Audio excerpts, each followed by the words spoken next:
सभी साथियों को राम राम।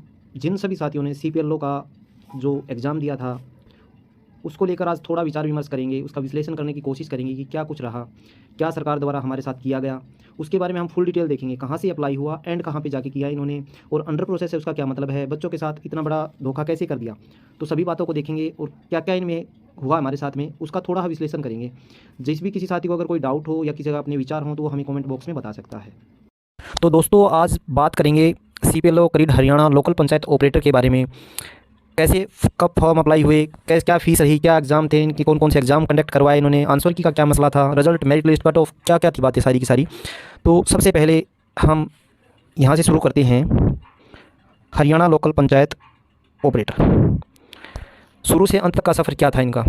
सबसे पहले इन्होंने अप्लाई करवाए फॉर्म। तो फॉर्म अप्लाई करवाने के बाद में इन्होंने फ़ीस के बाद में सिग्नेचर और फ़ोटो। तो दोस्तों पहले तो फॉर्म अप्लाई करवाए तो इन्होंने कोई डॉक्यूमेंट अपडेट नहीं मांगा हमसे कि भाई आप कोई अपडेट करवाएं, कोई किसी प्रकार की डॉक्यूमेंट अपडेटेशन दे या कुछ भी नहीं। दूसरी इन्होंने फ़ीस बोल दी। फिर स्टार्टिंग में कोई फ़ीस नहीं बताई, लेकिन लास्ट टाइम पे इन्होंने सेकंड टाइम पे इन्होंने बोल दिया कि भाई आप फ़ीस जमा कराएं कितनी, 1000 रुपये। फिर हमने 1000 रुपये फ़ीस जमा करवाई, ठीक है। फिर इन्होंने फ़ीस के लिए बोला कि अगर आप पहला पेपर क्लियर करते हो तो आपको 500 रुपये रिफ़ंड हो जाएंगे, अगर आपका फर्स्ट क्लियर है तो, ठीक है। उसके बाद थर्ड स्टेप पे पहुँचे तो इन्होंने बताया कि आपके फ़ोटो और सिग्नेचर आपको अपडेट करने होंगे। तो बहुत से बच्चों ने वो भी अपडेट कर दिए। उसके बाद एडमिट कार्ड डाउनलोड किए और एग्ज़ाम हुए इनके सोनीपत। एग्ज़ाम होते ही जैसे ही हम घर को पहुँचे भी नहीं थे बच्चे की आंसर की डाल दी इन्होंने। तो सभी बच्चों ने सोचा कि जो हमारी फ़ी रिफ़ंड है वो तो चलो कुछ ना कुछ हद तक आ ही जाएगी, पास नहीं होगा तो कोई बात नहीं, लेकिन हमारी फ़ी रिफ़ंड तो हो जाएगी। लेकिन वो फ़ी रिफ़ंड अभी तक नहीं हुई है। फिर इन्होंने सेकंड एग्ज़ाम के लिए डेट दे दी और सेकंड एग्ज़ाम करवाए दो टाइप से, एक ऑनलाइन ऑफलाइन। ऑनलाइन था वो करवाया हार्ट्रॉन ने, और जो ऑफलाइन था वो था दीनबंधु चौधरी छोटूराम यूनिवर्सिटी। उसके बाद सेकंड एग्ज़ाम में इन्होंने कर दी नेगेटिव मार्किंग। नेगेटिव मार्किंग में 0.25 यानी कि 1/4 ये था नेगेटिव मार्किंग का। उसके बाद में इन्होंने एक और अलग ही कुछ नया किया जो कि आज तक शायद किसी भी एग्ज़ाम में नहीं हुआ है। इन्होंने ऑनलाइन जो एग्ज़ाम था वो कर दिया 90 क्वेश्चन का, और ऑफलाइन था वो कर दिया 120 यानी कि 120 क्वेश्चन का। ऑनलाइन के दे टाइम दे दिया 60 मिनट और ऑफलाइन के दे दिया 90 मिनट। ये थोड़ा बच्चों के लिए अजीब सा था क्योंकि एक ही क्वेश्चन पेपर सेम उसी वैकेंसी के लिए और दो टाइप से करवाया गया। तो बच्चों को थोड़ा कन्फ्यूजन था इसमें, लेकिन फिर भी क्या करें, बेरोजगारी इतनी है कि एग्ज़ाम तो देना था ही। उसके बाद फिर इसकी आंसर की, जैसे कि फर्स्ट जो कंडक्ट हुआ था एग्ज़ाम प्री जो हुआ था उसकी आंसर की बच्चों के घर पहुंचने से पहले मिल गई थी, उसी तरह सेकंड की जो ऑफलाइन था उसकी भी ऐसी ही हुई, बच्चों के घर पहुंचने से पहले वो मिल गई आंसर की। लेकिन जो ऑनलाइन एग्ज़ाम था उसकी अब तक नहीं आई है। तो इतना बच्चों में डिफरेंस क्यों किया गया, ये क्या वजह थी कि भाई इतनी ज़्यादा इनके अंदर इतना ज़्यादा इनका डिफरेंस दिखाया गया, क्यों, किस वजह से। उसके अलावा फिर हम पहुँचे अगर रिज़ल्ट की बात करें तो इन्होंने न ही तो कोई रिज़ल्ट दिया, ना ही कोई कट ऑफ लगाई, ना ही कोई मेरिट लिस्ट बनाई, ना ही कोई इनकी तरफ से और नोटिफिकेशन आया। इन्होंने क्या किया, डायरेक्ट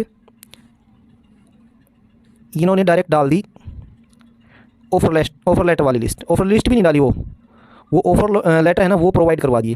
कैंडिडेट की ज्वाइनिंग लिस्ट थी वो नहीं पहुंची हमारे पास में, डायरेक्ट ऑफर लेटर हाँ पहुंचा दिए, लेकिन किन किन बच्चों को किस आधार पर पहुंचाए हैं ये भी नहीं पता। क्या उनकी मेरिट लिस्ट रही, कैसे उनको कितने उनके एग्ज़ाम में नंबर आए, उनकी नेगेटिव मार्किंग हुई या नहीं हुई, तो किस बेस पर हुए ये किसी को पता नहीं है अभी। उसके बाद में फ़ी रिफ़ंड, फर्स्ट के बाद में ये बोल रहे थे कि फर्स्ट एग्ज़ाम जैसे ही आपका कंप्लीट होगा तो आपको रिफ़ंड कर दी जाएगी, लेकिन हमारा सेकंड एग्ज़ाम भी हो चुका है, उसके बाद भी हमें 500 रुपये फ़ी रिफ़ंड थी वो हमारी नहीं हुई। उसके साथ में ज्वाइनिंग ऑफर लेटर देने के बाद में इनको ऑफर लेटर या ज्वाइनिंग लेटर जो दे दिया उसके बाद में इनको ज्वाइनिंग डेट भी दे दी गई है। और जिन बच्चों का नहीं हुआ, इनकी जो साइट है उसके ऊपर अगर आप कोई भी फैमिली आईडी डालेंगे, जिस कैंडिडेट ने वहाँ पे एग्ज़ाम नहीं भी दिया था उसकी भी अगर आप फैमिली आईडी डालते हो तो आपको वहीं अंडर प्रोसेस शो कर रहा है अभी तक। और फ़ी रिफ़ंड का तो कोई लिंक वगैरह इन्होंने अभी तक भेजा ही नहीं है। और इसके अलावा हमारे पास में कोई और इन्फॉर्मेशन भी नहीं है। ज्वाइनिंग डेट दे दी, डायरेक्ट ऑफर लेटर दे दिए, कैंडिडेट ज्वाइनिंग लिस्ट नहीं दी, और बच्चों को कुछ ज़्यादा इसके बारे में इन्फॉर्मेशन है भी नहीं। बच्चों के पास 100% कन्फ्यूजन यूँ का यूँ है कि ये किस आधार पर किए जा रहे हैं। और एक इन्होंने वो हेल्पलाइन नंबर प्रोवाइड करवा दिया, उस हेल्पलाइन नंबर पर अगर हम कॉल कर रहे हैं तो हमें कोई भी जवाब नहीं मिल रहा है। शायद 0172 4880 और 500, ये उनका हेल्पिंग नंबर है। लेकिन हेल्पलाइन नंबर पे भी हमें कोई रिस्पॉन्स नहीं मिल रहा। तो दोस्तों, आप सभी का इसके बारे में क्या विचार है? क्या बच्चों के साथ धोखा हुआ है? हमारे साथ धोखा हुआ है। मैंने खुद एग्ज़ाम दिया था लेकिन मेरा भी ऑफ़र लेटर नहीं आया। तो इस बात को लेकर थोड़ा असमंजस है कि ये अगर इन्होंने भर्ती की है तो की कैसे है, किस बेस पर की गई है, क्या इनकी मेरिट लिस्ट रही है, क्या कुछ इसमें हुआ है, क्या कुछ नहीं हुआ है। या तो इनको जो कैंडिडेट जिनको ऑफ़र लेटर दिया गया है उनकी लिस्ट हमें होनी चाहिए, प्रोवाइड करवानी चाहिए, ताकि सभी बच्चे संतुष्ट हो सकें कि भाई किस तरीके से क्या आया है। बाकी हमें ऐसा लगता है कि वो होने वाला कुछ है नहीं। लास्ट 17 तारीख जो दी गई है बच्चों की ज्वाइनिंग की, उस तक आप वेट करें। अंडर प्रोसेस का मतलब नहीं के बराबर ही है। अंडर प्रोसेस वाले कुछ भी नहीं होगा, शायद कुछ नहीं होगा। बाकी देखते हैं, अगर होता है तो आप सभी को शुभकामनाएं, अगर नहीं होता तो भाई ऐसे तो हैं ही, अगले पेपर की तैयारी करेंगे। तो दोस्तों, बस ये बात आपके साथ शेयर करनी थी। बाकी आप को ये बातें अच्छी लगे तो आपके विचार हैं जो भी हैं हमारे साथ में शेयर कीजिए, बताइए ज़रूर। धन्यवाद।